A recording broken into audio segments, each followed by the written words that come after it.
It's very difficult to have a profound influence on lifestyle within the time frame that we have to aim for a pregnancy. Of course, we aim for healthy parents. I want a healthy mom, a healthy dad to live many, many years and enjoy this child, and for this child to enjoy their parents. So in this way, of course, we always advise exercise, stop smoking, and of eating healthier. We recommend directly like folic acid, vitamin D, antioxidants, avoiding plastics, eating healthy, exercising is at the end going to make a positive difference.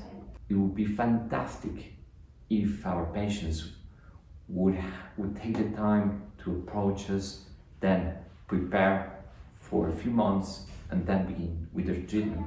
There's a lot on the table when you begin a process like this.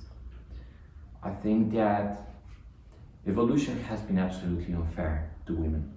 And now, your fertility window is the same as it was 20, 50, 100 years ago.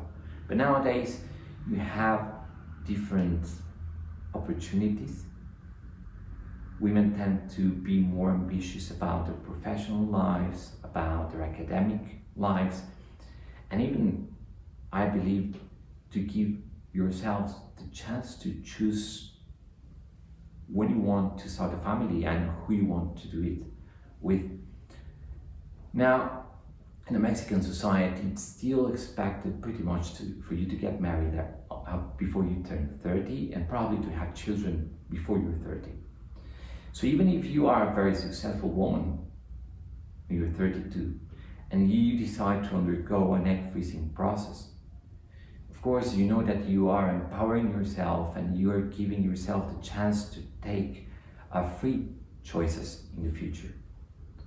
But when you begin the process, I believe that it is almost impossible not to think about, maybe I'm doing this because I was unsuccessful.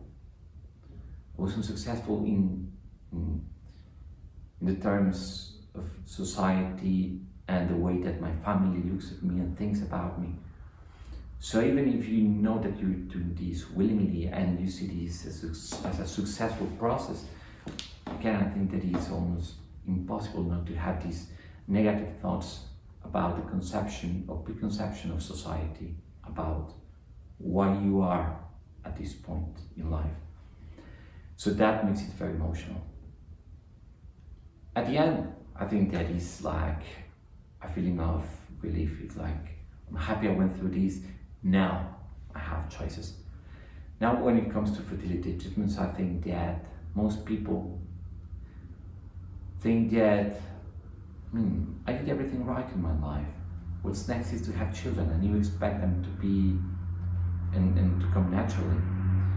And you don't tend to hear about infertility. So it comes as a surprise when you cannot have children spontaneously. And of course you don't want to go to the doctor.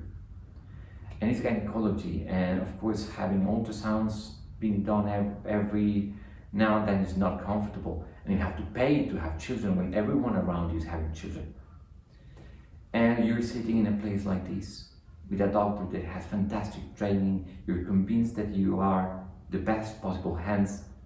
But then there's always in the back of your mind this voice telling you, you are at the right place, best technology. So if you fail, you are one step closer to not having children.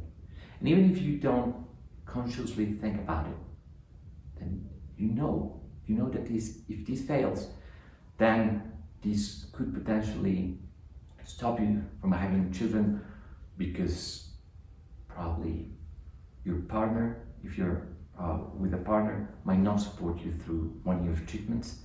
You might start fearing that you might not be able to financially continue with this process or physically. So I think that this makes these treatments very, very emotional.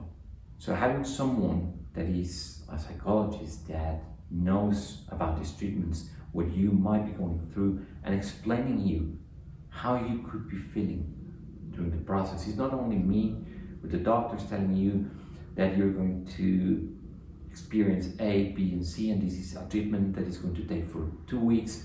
You also, or at least I would like someone coaching me on how I might feel through the process and how to manage expectations.